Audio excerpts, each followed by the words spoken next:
Hiya folks, today I've got a Sofirn D25S headlight to have a look at. And the reason I've dug this one out is that I'm frequently asked what kind of low cost or budget headlight would I recommend or use, and the answer is normally none of them. I haven't come across anything that would consider to be low cost or budget, and yet something that I'd be happy to use myself. This particular one is an exception, and let's talk through why. We've got the two SST40 LEDs in there, and that dual lens arrangement. The on and off switch at the side there with an inbuilt USB charging port. I'll come back to that in a moment. You can get the kit with or without a battery. You can put your own in it if you like. This particular one's got the Sofirn branded cell in there. In fact, let me just show you that tail cap there. That's a cost saving feature, isn't it? Pop that back on. But it doesn't seem to affect the operation, which is a one click on and a one click off. And when it's on, we hold and cycle through its various modes, and it's got a memory mode as well. So remember where we last were when we turn it back on again. Let's have a quick look what it says. Fold that over. What it says in the manual. There's our 5 modes: 70, 120, 300, 600 and 1200 lumens. Runtime depends on battery capacity. Okay, we'll check that out.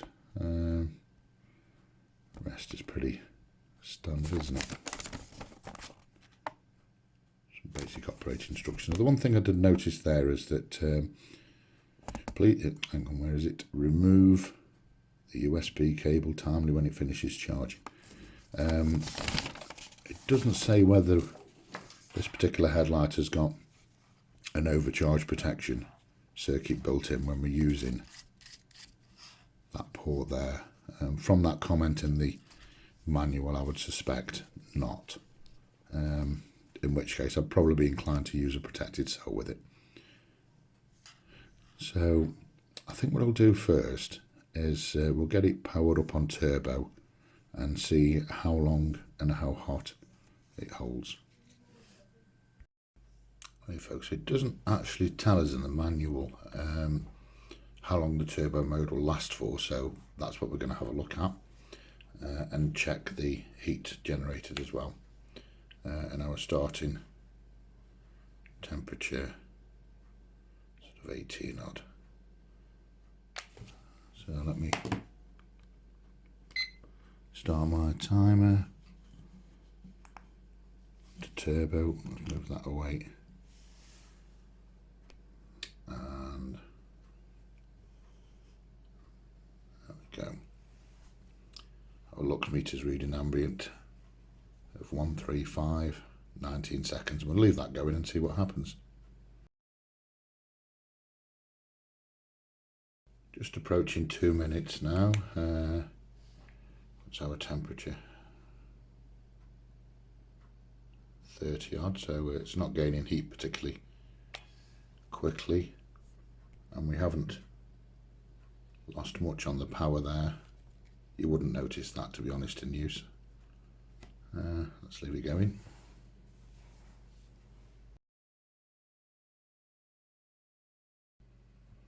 Just approaching 4 minutes now, and we're down to an ambient reading of about 105 on the lux meter. Our temperature 35, so it's still running coolish at 4 minutes. So our lux meter reading now 103. Let's leave it going.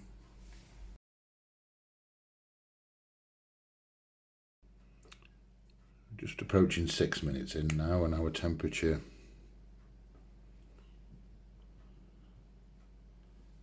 37, and we've dropped to 90 ambient reading on the lux meter at 6 minutes.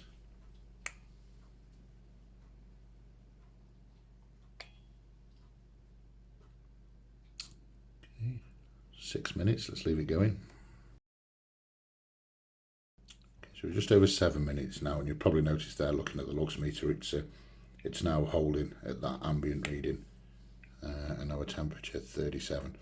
I've already tried this before, and what I've found with this particular light is that it will slowly back off over the course of sort of 6-7 minutes, something like that, until it gets around this temperature 37, 38, and then it'll steady out and it'll hold at that point. And what do we start with? 135, and we drop down to 90.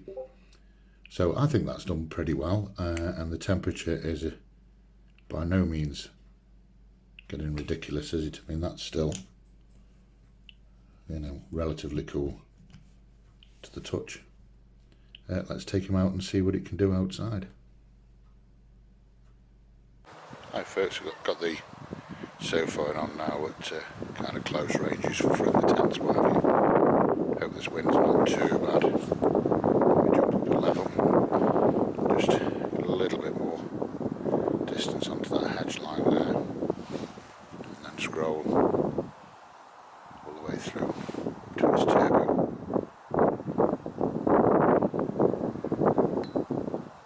And as you can see, that is really impressive.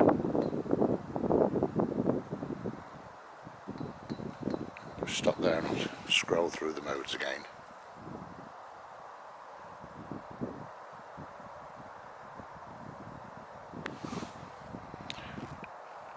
Bear in mind, if those heat tests that I showed you there, it's going to hold this turbo mode 1200 lumens to start off with, and it slowly decreases over sort of 6 or 7 minutes.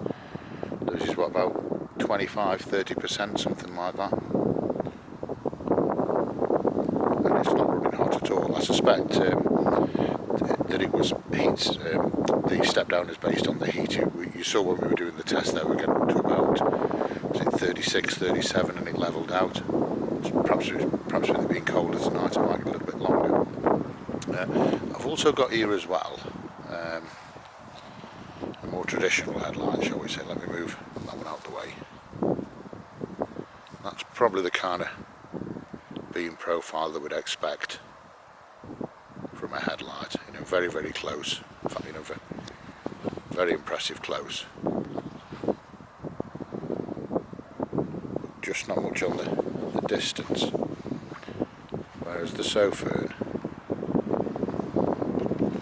does equally as well close, but the beam profile on the distance, again, just to compare it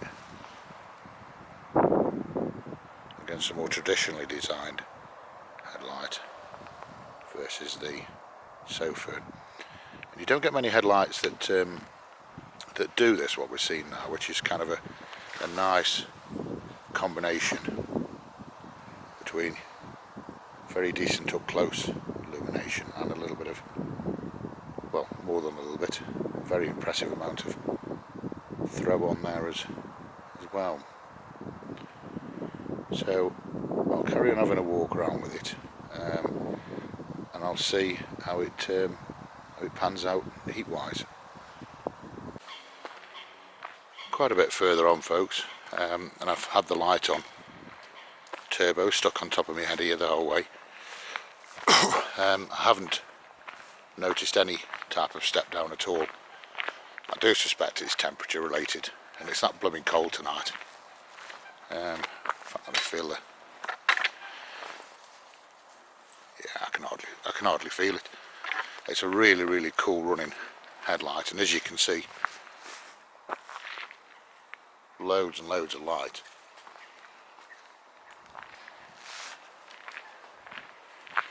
And if it is stepping down, not that I can notice.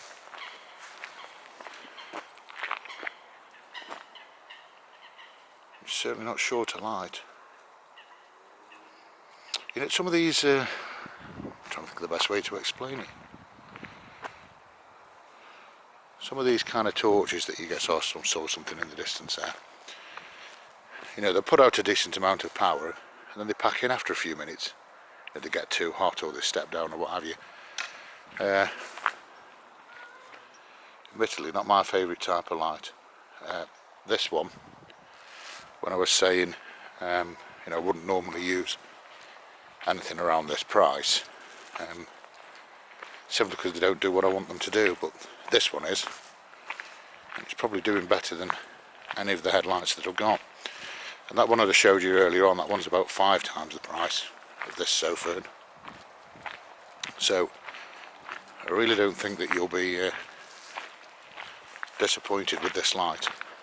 The thing I haven't mentioned, and it didn't say so in the manual, was concerning the battery life. And now I've had this on its turbo mode and just left it basically for the duration of this walk. I've been out, what, 40 minutes now, something like that. And we're still going strong. I'll pop it in the tester, I think, when I get in and just see how much juice is left in this battery. Can't believe it's still going, you know, and I'm just checking the temperature now. It's I can hardly feel any warmth on that at all. Can't emphasise enough how pleased I am with this little light. I'll just see what the battery pans out like and probably update you shortly on that.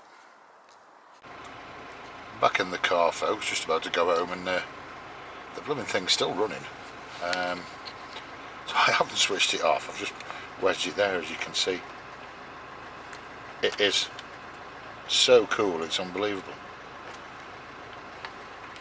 So I'm going to leave it there, and I'm going to drive home. I'm not going to turn it off. We'll catch up when we're back home with the thing still on again, and then I'll dismantle it, put the battery in the charger, see what we've got left, and then I'll share some thoughts on this little light. Hi folks, so I've just got back in. It's not been switched off yet. First thing to do, grab the temperature. So yeah, it runs very, very cool. Let's turn him off and have a look where we are with the battery.